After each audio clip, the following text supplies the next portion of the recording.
Waalaikumsalam warahmatullahi wabarakatuh. Apa kabar anak-anak semua? Alhamdulillah luar biasa. Allahu Akbar. Yes, yes, yes. Baik, sebelum kita melakukan pelajaran hari ini, ada baiknya kita berdoa. Silakan ketua kelas pimpin doanya. Siap. Siap. Marilah teman-teman, sebelum kita belajar, ada baiknya kita membaca doa.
keanekaragaman hayati. Kemarin Ibu menjelaskan keanekaragaman hayati. Silakan bukunya.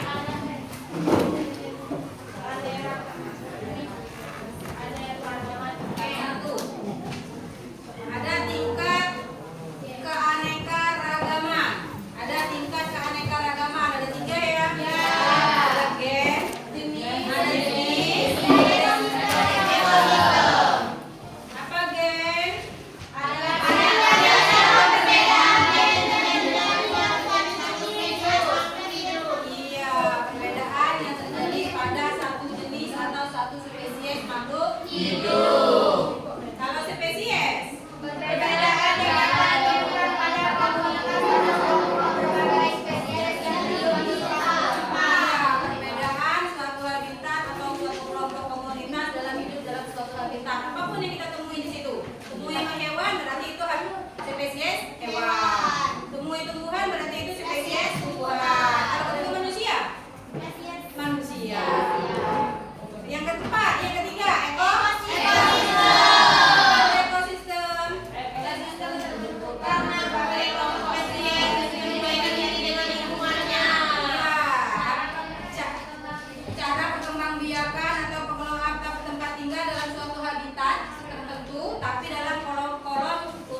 Bismillahirrahmanirrahim. Assalamualaikum warahmatullahi wabarakatuh. Selamat pagi, siang, sore, malam, kapanpun kalian menyimak video pembelajaran channel Explore Your.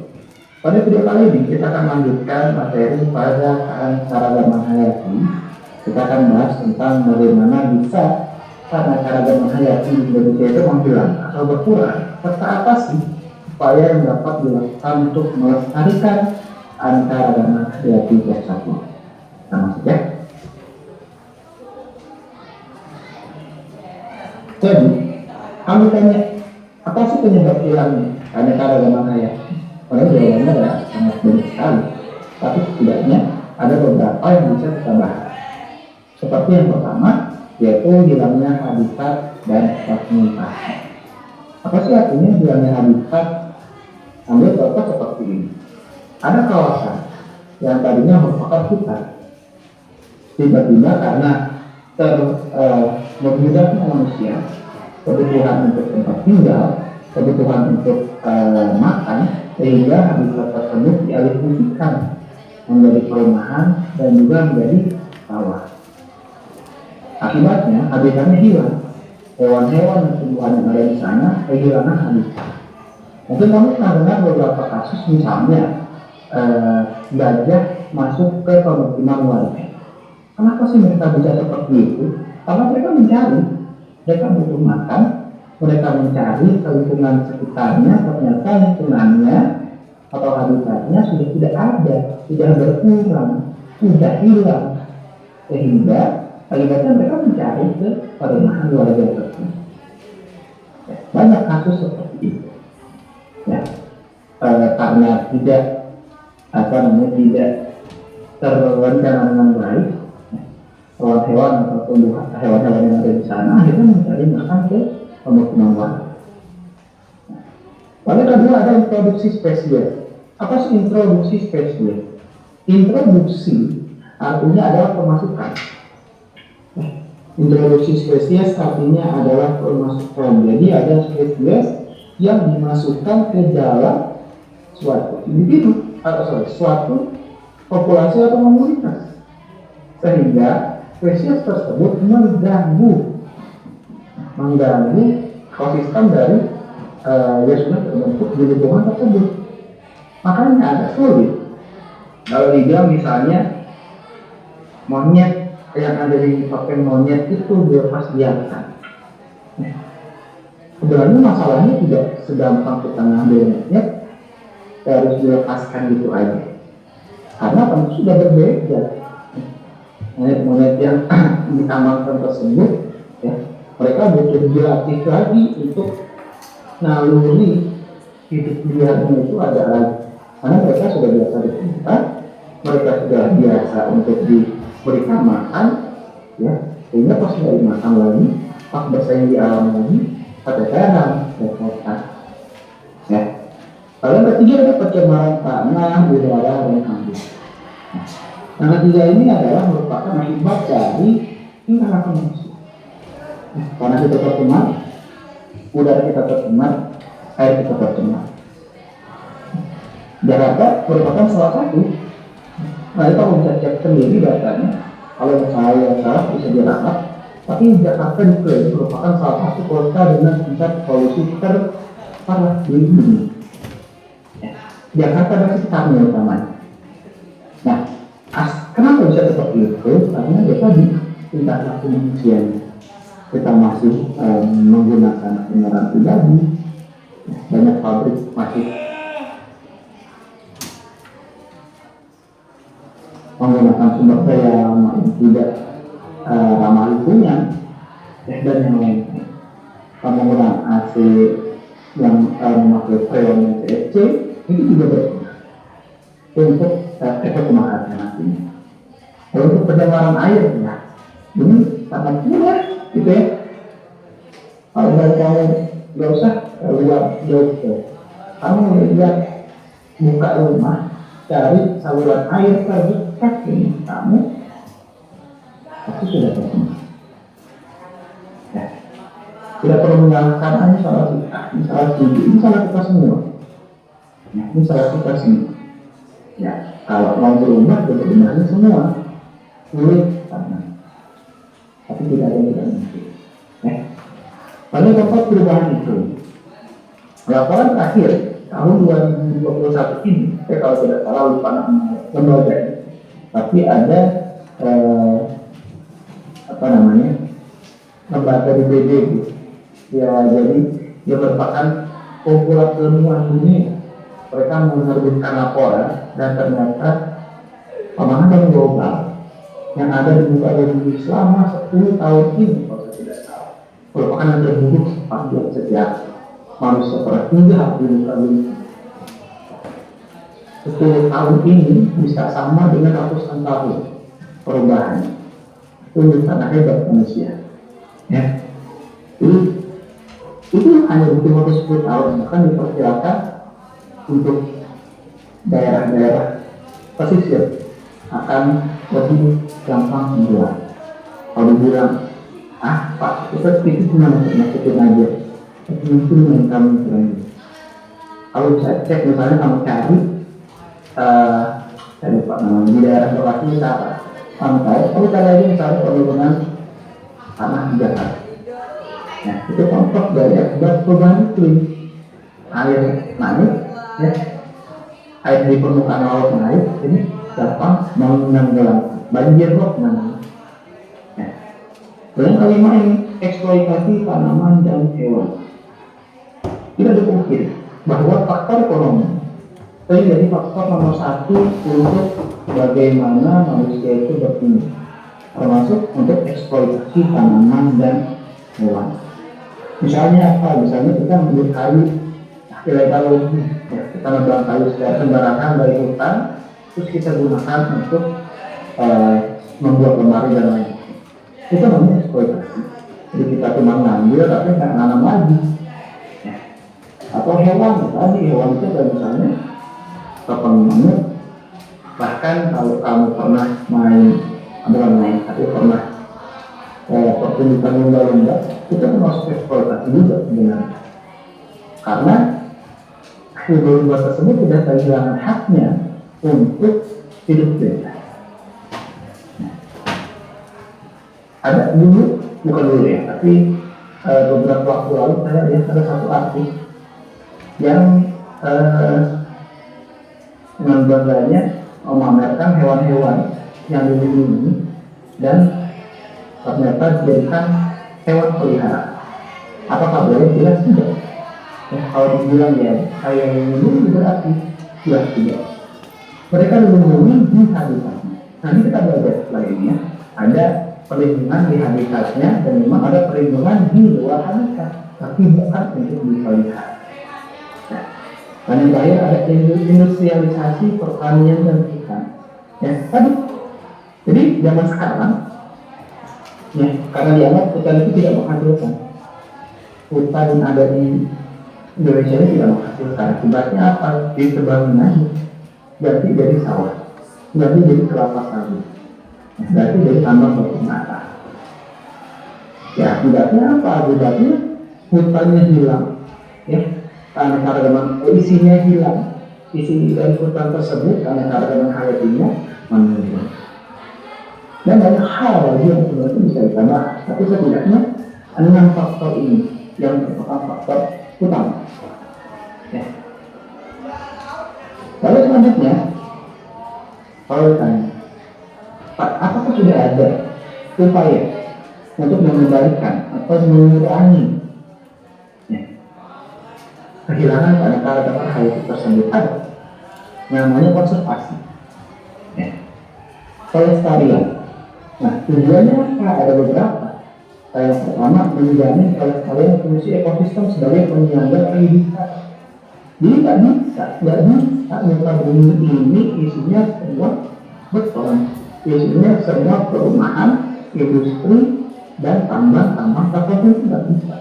Tetap harus ada lahan hijau, tetap harus ada hutan, tetap harus ada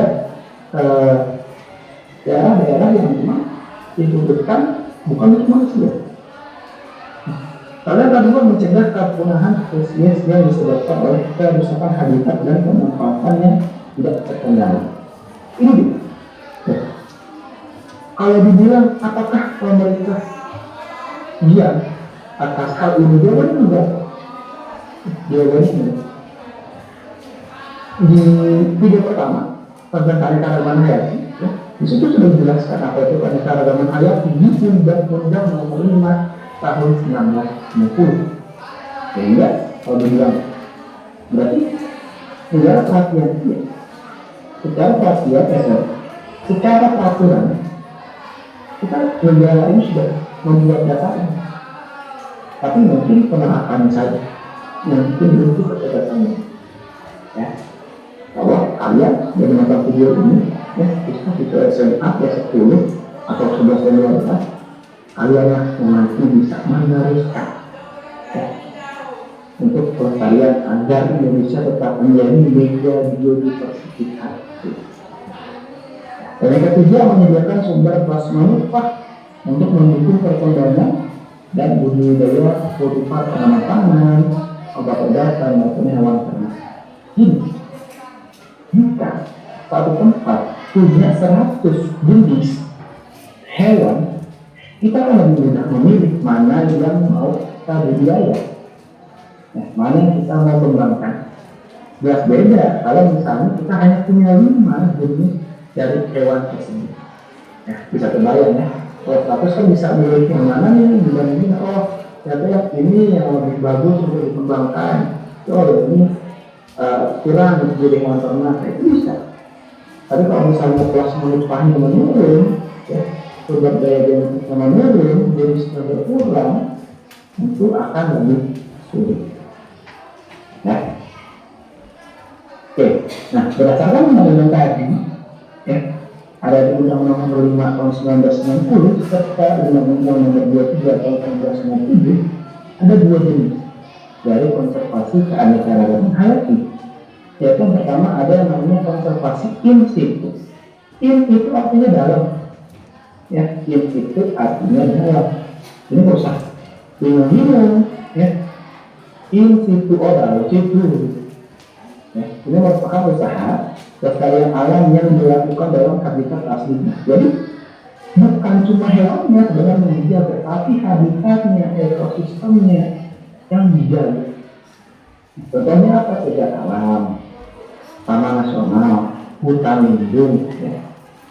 Itu merupakan konservasi in situ. Jadi bukan cuma misalnya kalau Taman Nasional Pulau Komodo, bukan komodonya doang yang dijaga, tapi lingkungannya. Ya, sama kayak misalnya manusia, bukan manusianya doang yang dijaga, tapi lingkungannya supaya berubah, betul. Lalu yang kedua ada ex situ. Nah, kalau ex situ merupakan pelestarian alam yang dilakukan di luar habitat asli, tapi diusahakan atau diupayakan serupa. Serupa itu berarti yang mirip-mirip.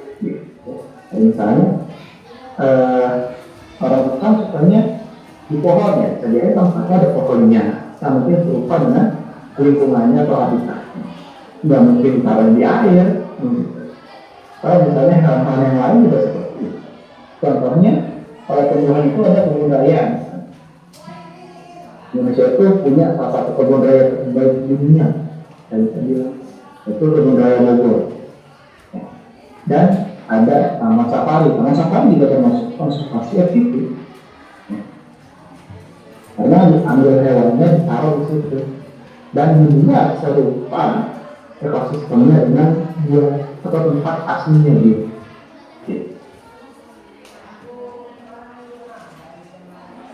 Kalau sudah hampir punah, tentu harus dijaga kan, supaya dia tidak benar-benar punah, tapi tinggal 3 atau 4 individu dia jaga agar tidak benar-benar punah. Ya. Terus contoh lainnya apa sih Pak? Misalnya, oke, kalau misalnya ada individu itu taman laut, ya. Taman laut itu juga termasuk in situ. Kalau Jakarta, taman Kepulauan Seribu itu taman nasional. Kalau ex situ contoh lainnya dari taman safari, kebun raya, kebun binatang, ya, kebun koleksi. Kalau kamu pernah ada misalnya taman bunga di daerah Puncak itu misalnya taman apa namanya, Itu juga termasuk konservasi ex situ. Dan masih banyak yang lain. Ya. Oke, sampai sini untuk video kali ini. Gitu. Oke, sampai di sini materi kita hari ini. Lihat ya untuk bahwasannya ada 6 faktor penyebab menghilangnya keanekaragaman hayati. 1. Hilangnya keanekaragaman hayati. 2. Introduksi spesies. 3. Pencemaran mana udara dan air. 4. Perubahan iklim. 5. Eksfoliasi tanaman dan hewan. 6. Industrialisasi tanaman dan hewan. Ya. Konservasi dibagi menjadi 2. Ada konservasi in situ, ada konservasi ex situ. Kalau yang in situ itu konservasi dari dalam, berarti masuknya keanekaragaman ke dalam habitat itu yang asli itulah. Tidak masuk yang habitat luar. Tidak masuk keanekaragaman hayati dari luar. Jadi dia terbentuk keanekaragamannya memang asli dari situnya, alami. Jadi habitat manusia, habitat hewannya, habitat tumbuhannya memang tumbuh berkembang di daerah itulah, tidak masuk dari daerah luar. Sementara yang ex situ, konservasi ex situ, konservasi yang dilakukan secara buatan. Misalnya kebun raya Bogor, yang habitatnya masuk habitat luar. Peliharaan orang-orang atau habitat yang aneh-aneh masuk ke situ, ke Taman Raya Bogor itu untuk dipajangkan, untuk dilihat para pengunjung supaya terlihat aneh, supaya terlihat langka habitatnya, makanya dia memasukkan habitat dari luar. Itu namanya konservasi ex situ. Terjadi pembuatan alam secara buatan. Kalau yang in situ terjadi pembuatan cagar alam yang asli, alami. Oke, sampai di sini ada yang bertanya kan? Masalah faktor-faktor menghilangnya keanekaragaman atau penyebabnya, ada yang bertanya kan? Ada yang mau bertanya? Ibu, Ya. apa yang akan terjadi jika keanekaragaman itu punah atau langka? Iya, betul sekali. Apa yang akan terjadi jika keanekaragaman itu punah atau langka? Contoh misalnya, kijang. Tahu kijang? Kan sekarang di hutan-hutan kijang itu semakin langka. Tidak ada lagi. Kalaupun ada, manusia yang menembaknya. Buat lauk, ya. Iya, dibuat untuk makan. Habis, langka. Apa yang akan terjadi? Habitat kijang tadi habis tidak? Habis. Punah, hilang. Akhirnya perkembangbiakan untuk habitat kijang habis, tidak ada lagi. Akhirnya putus dah keanekaragaman kijang itu. Putus, hilang, punah dengan sendirinya. Bagaimana mengobservasinya supaya dia tidak putus? Hendaknya diperkembangbiakan. Jadi kalau mono itu mono kayak induk-induknya, anaknya jangan, anaknya tetap berkembang. Iya. Sebenarnya tidak boleh, jangankan membunuh nak. Sedangkan memelihara saja, binatang peliharaan saja itu tidak boleh. Sebenarnya binatang itu, hewan itu, cagar alamnya hutan. Iya. Bukan rumah, bukan kandang. Kita itu pada umumnya di rumah, di kandang boleh. Di kandang khusus, walaupun di kamu lagi itu kasur, listrik terang menderang, kamu minum, makan. Tapi setidaknya bukan habitatnya dia itu. Habitatnya dia itu di mana? Bukan habitatnya dia. Nah, bebas dia melalang buana mencari makan, buah biji segala macam mau dia makan dia bebas. Kalau mau makan melatuk tumbuhan, mau melatuk hewan sesama hewan, boleh silakan. Tapi kalau kamu pelihara itu tidak boleh sebenarnya. Karena itulah keserakahan manusia. Tidak lebih-lebih dia untuk memelihara, ada kelebihan dia untuk memakan. Ya, pelihara misalnya, apa yang dipelihara yang bisa dimakan? Ya, sapi, ayam, kambing, dipelihara bisa dimakan. Sementara ada lagi yang dipelihara tidak bisa dimakan, seperti misalnya anjing,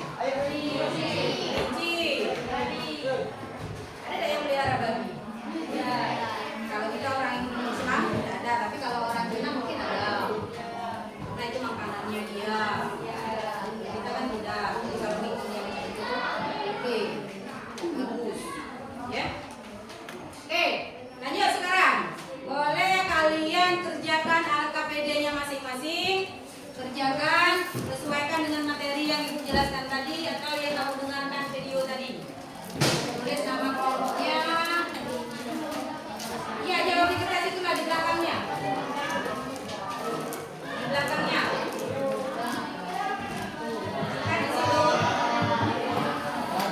Ada? Bisa? Buat jawab. Ada rasa di bawahnya jawab. Ada. Sebelah.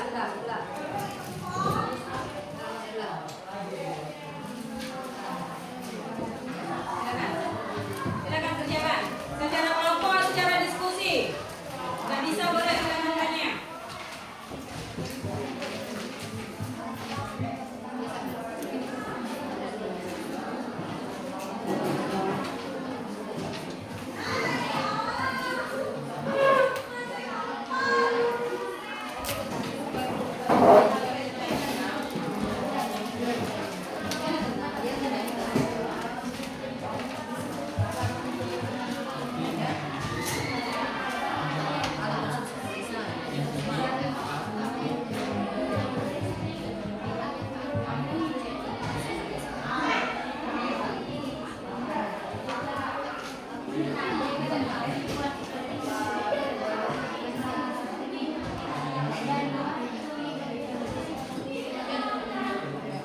Silakan.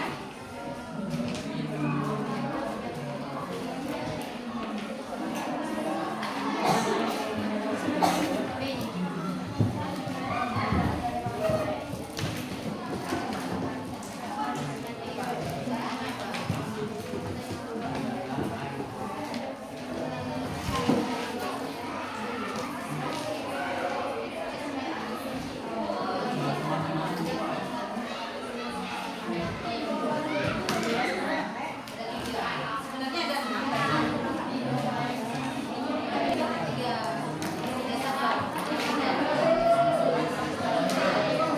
Tapi kamu 3 itu yang kamu paham menghasilkan realisasi pembangunan berkelanjutan.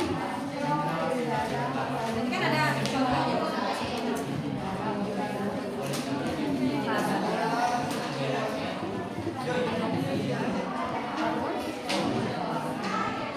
Silakan diskusikan.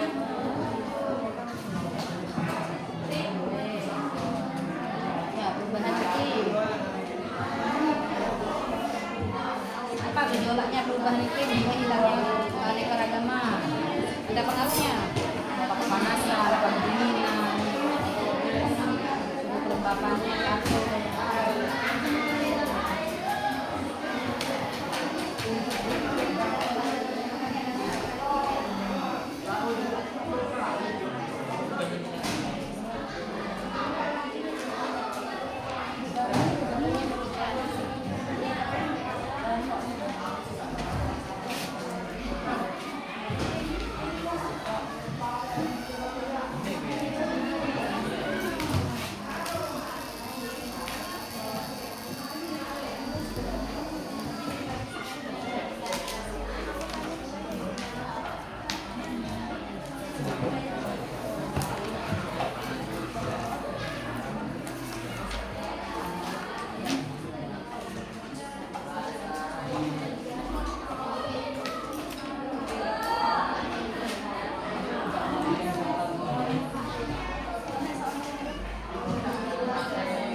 misalnya sampai pelihara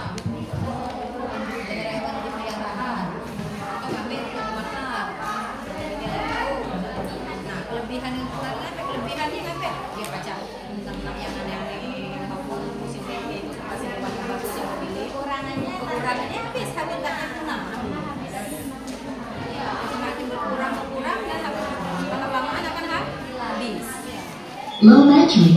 Please charge.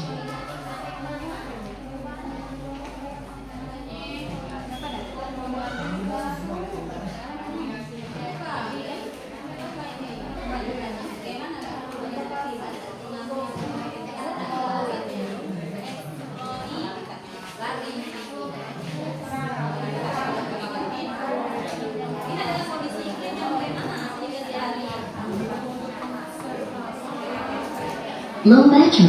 Please charge.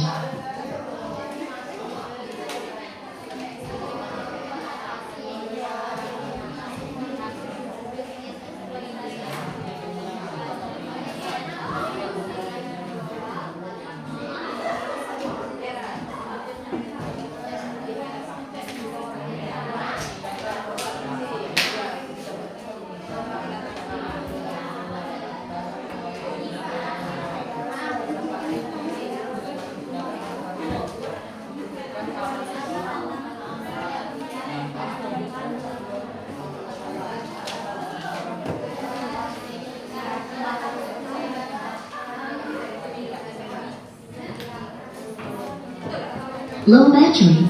Please charge. Power off.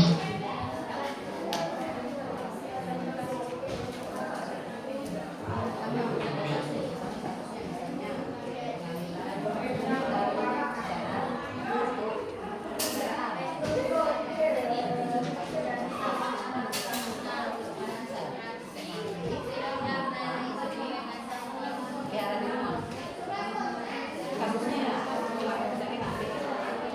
belum, jadi mau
Peran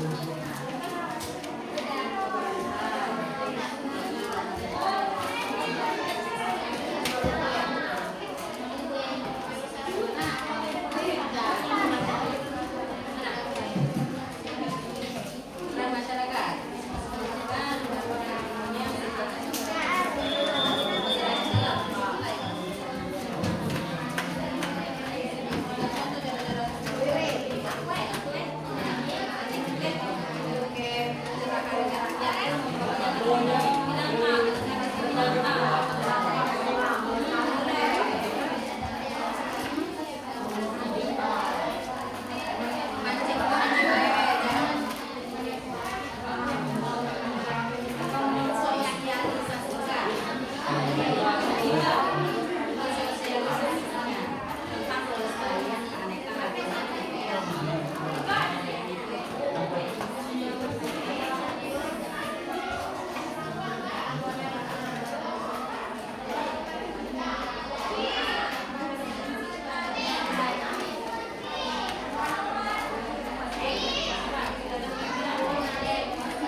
Oke,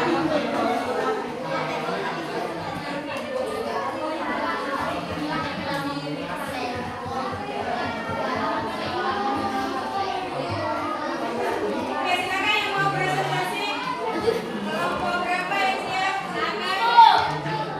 Oke, silakan dikirim.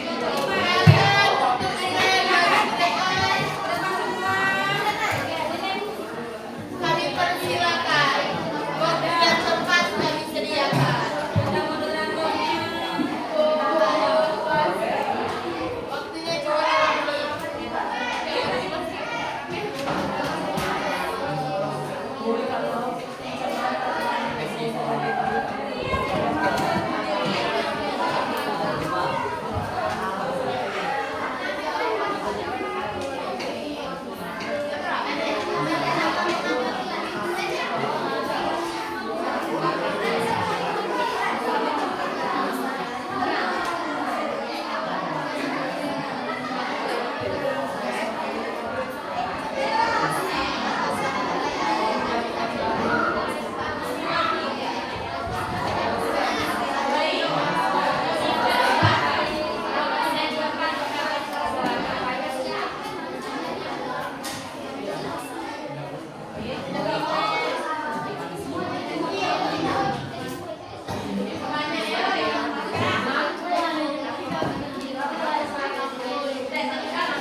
bagaimana menurut kalian sendiri untuk mencegah terjadinya kepunahan hewan? Terima kasih.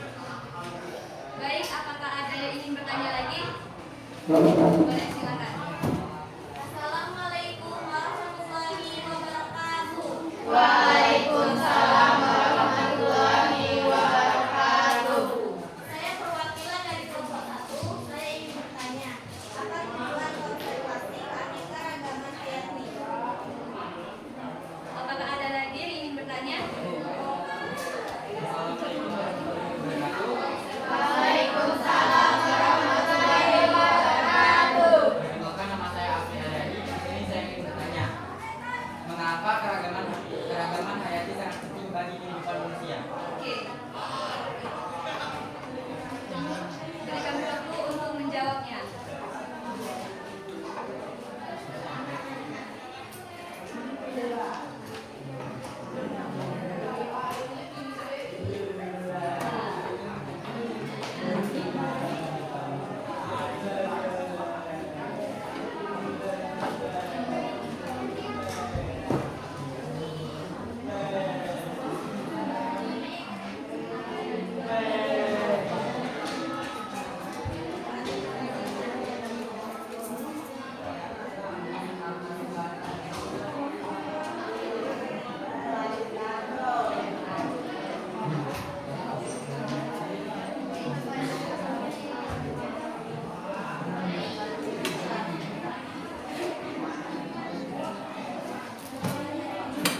Oke lanjut. Nomor berapa lagi yang mau maju kira-kira? Satu kelompok lagi saja. Nomor Laila. Oke. Nomor Rahel.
Oke baik, Assalamualaikum warahmatullahi wabarakatuh.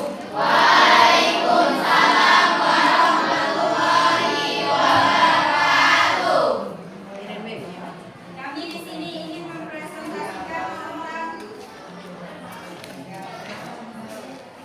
faktor-faktor mengurangnya keanekaragaman hayati, yaitu saya sebagai moderator, Saya sebagai penyaji.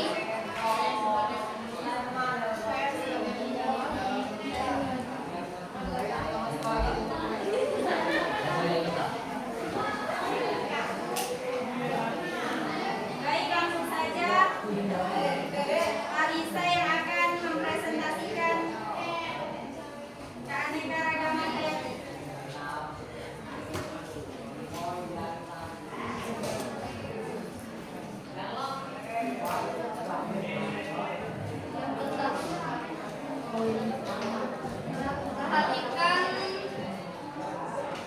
Perhatikan faktor penyebab.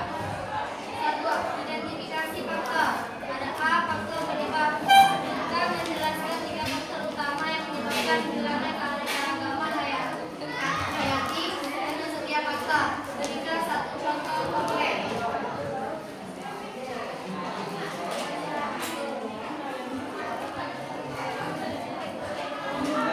Jawabannya adalah 1. Hilangnya habitat dan fragmentasi. 2. Introduksi spesies memasukkan suatu populasi atau komunitas. 3. Pencemaran tanah, udara, dan air.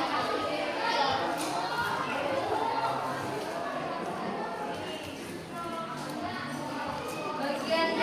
Perubahan iklim. Bagaimana perubahan iklim global dapat mempengaruhi pola distribusi spesies dan habitat mereka?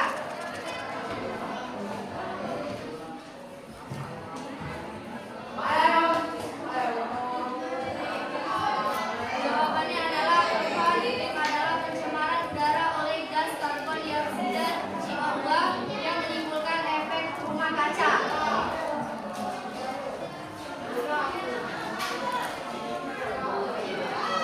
Nomor 2.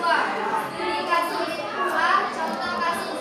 Pilih 1 kasus nyata di mana aktivitas manusia menyebabkan kerusakan habitat.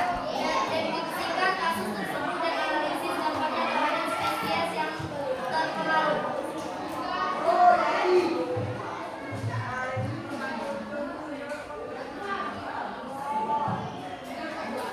Jawabannya adalah contoh kasus, yaitu kita mengambil monyet di hutan dan dipelihara di rumah. B. Konservasi. Diskusikan bagaimana tindakan konservasi seperti pembentukan taman nasional atau zona perlindungan dapat membantu mengurangi hilangnya keanekaragaman hayati. Jawabannya adalah dibuatnya taman untuk dijadikan tempat monyet dan wisata buatan. Nomor 3. Analisis data. A. Trend data. Analisis data atau grafik yang disediakan jika ada yang menunjukkan penurunan keanekaragaman hayati. Apa penyebab utama yang bisa diidentifikasi?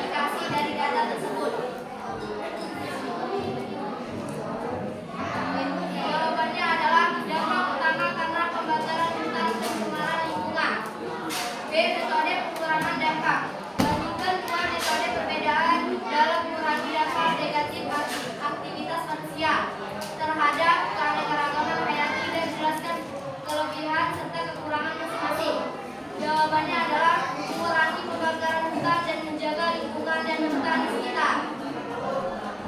Nomor 4. Diskusi dan tindakan. A. Peran masyarakat. Diskusikan mengapa penting untuk melibatkan masyarakat dalam upaya pelestarian keanekaragaman hayati.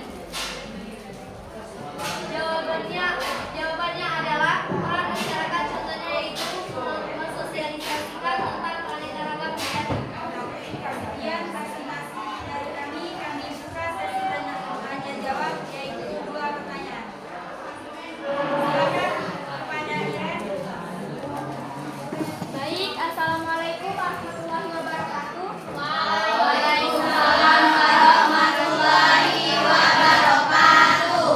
Saya perwakilan dari kelompok 5 ingin bertanya, bagaimana perusakan habitat dapat mempengaruhi hilangnya keanekaragaman hayati dan mengapa orang harus peduli terhadap hilangnya keanekaragaman hayati tersebut?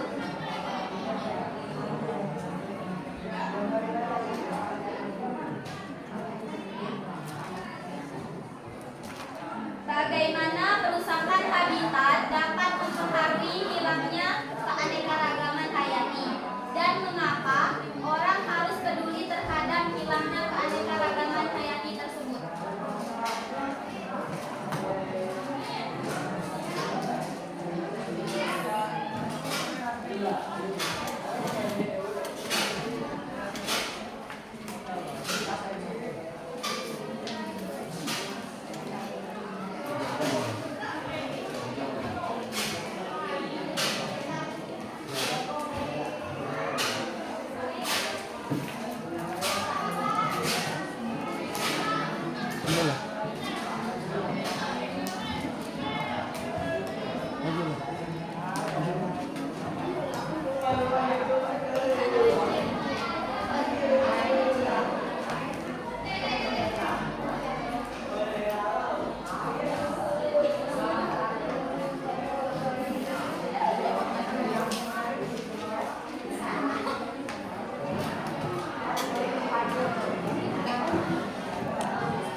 Baiklah, saya akan menjawab pertanyaan dari Irenia. Bagaimana perusahaan habitat dapat mempengaruhi hilangnya keanekaragaman hayati? Hilangnya habitat dapat memecah ekosistem dan dapat menyebabkan kepunahan sistem.